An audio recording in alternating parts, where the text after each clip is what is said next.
YouTube के comment में, Insta box के कमेंट में देखा होगा कि लोग पूछते हैं क्या हमारे पास एक से ज़्यादा संपत्तियां होंगी, प्लॉट होंगे या फिर वाहन होगा कि नहीं ज़िंदगी में, क्या यह हमारे चार्ट में है या नहीं। तो एक से ज़्यादा संबंधी है या नहीं, उसको कैसे देखते हैं D4 चार्ट से। क्योंकि आपको पता है D4 चार्ट चौथे घर का एक माइक्रोस्कोपिक एक व्यू होता है जो बता देता है कि हमारा संपत्तियों का योग है या नहीं है, खुशियां हैं या नहीं है। तो आपने इसको नोट करने के लिए कुछ नंबर याद कर लेने, क्या 3 नंबर, 6 नंबर, 10 नंबर और 11 नंबर। इसको याद कर लीजिए। देखिए बहुत मैं आराम से बता रहा हूँ आपको। 36, 10, 11 इस तरीके से याद कर लीजिए। 36, 10, 11, 10, 11, 3, 6 किसी भी तरीके से इसे याद कर लीजिए। अब D4 चार्ट में तीसरा घर कौन सा होता है पता है? पहला, दूसरा, तीसरा। इस तीसरे पर टिक कर लीजिए। छठा कौन सा होगा? चौथा, पांचवा, छठा घर यही होगा।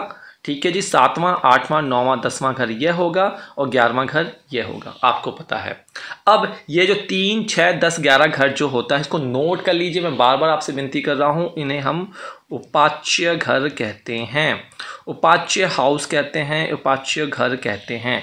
उपाच्य घर क्या होता है? इसका मतलब होता है इम्प्रूवमेंट, धीरे धीरे इम्प्रूवमेंट होना और धीरे धीरे ग्रोथ और प्रोग्रेस होना। यह जो होता है आपका उपाच्य घर रिप्रेजेंट करता है। तो अगर आपके उपाच्य घर पर, अब उपाच्य घर का खेल आया है कि इस उपाच्य घर का क्या है, क्या खेल यहाँ पे आता है। और देखिए आपको D4 चार्ट में जिस भी डिविजनल चार्ट्स की हम बात करते हैं वो जिस हाउस से संबंधित होता है उसको हम फोकस करते हैं।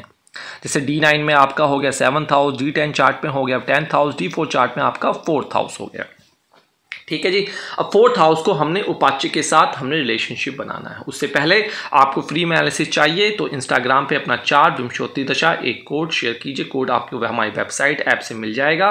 और पर्सनल कंसल्टेशन चाहिए तो डिस्क्रिप्शन बॉक्स देख लीजिए, वेबसाइट और एंड्रॉयड ऐप के थ्रू कॉन्टैक्ट कर सकते हैं। चलिए ये हो गया। अब आपको देखना है अगर आपके चौथे घर का मालिक या तो बैठा हो तीसरे घर पर, या फिर बैठा हो छठे घर पर, या फिर बैठा हो 10वें घर पर, या फिर बैठा हो 11वें घर पर, तो आपके पास अनेक संपत्तियों के योग बनते हैं जब जब इसकी दशा अंतरदशा चलती ही चलती है। नोट कर लिया? एग्जाम्पल के साथ मैं आपको बताता हूं तब ज़्यादा आपको समझ में आ जाएगा। चलिए मान लीजिए यह एक कुंडली है सिंह लग्न की। आपकी किसी भी लग्न की हो सकती है। सिंह लग्न मतलब जो D4 चार्ट है वो सिंह लग्न का है। आपका मीन का हो सकता है, स्कॉर्पियो का हो सकता है, किसी का भी हो सकता है, घबराने की आवश्यकता नहीं। तो 5 नंबर यहाँ लिखा होगा, 6, 7 नंबर यहाँ लिखा होगा, 8, 9, 10 नंबर यहाँ लिखा होगा, 11, 12 नंबर यहाँ लिखा होगा, 1, 2 नंबर यहाँ लिखा होगा, 3 नंबर यहाँ लिखा होगा। ठीक है जी। अब आपने क्या करना है, 4th हाउस को देख लेना है कि 4th हाउस में क्या लिखा। 4th हाउस में 8 लिखा है, मतलब कि वृश्चिक, स्कॉर्पियो, स्वामी कौन होता है? मंगल। ठीक है जी, मंगल नोट कर लिया। अब आपने D4 चार्ट में देख लेना, अगर यह मंगल तीसरे घर पर बैठ जाए, मतलब कि इस वाले घर पे बैठा हो, तो ये उपाच्य का रूल है। क्योंकि इनमें से किसी एक घर में ही बैठेगा, इन 4 घरों में से किसी एक में ही बैठेगा आपका यह मंगल। 6 में बैठ जाए उपाच्य का रूल होता है, 10 में बैठ जाए उपाच्य का रूल होता है, 11 में बैठ जाए यह भी उपाच्य का रूल होता है। तो यहाँ पे जो उपाच्य हाउस होते हैं ये आपको पैसा देते हैं। आप पैसे के साथ साथ जैसे जैसे आपकी उम्र बढ़ती है, आपकी मेहनत बढ़ती है, आपको यहाँ से प्रॉफिट होने चला जाता है।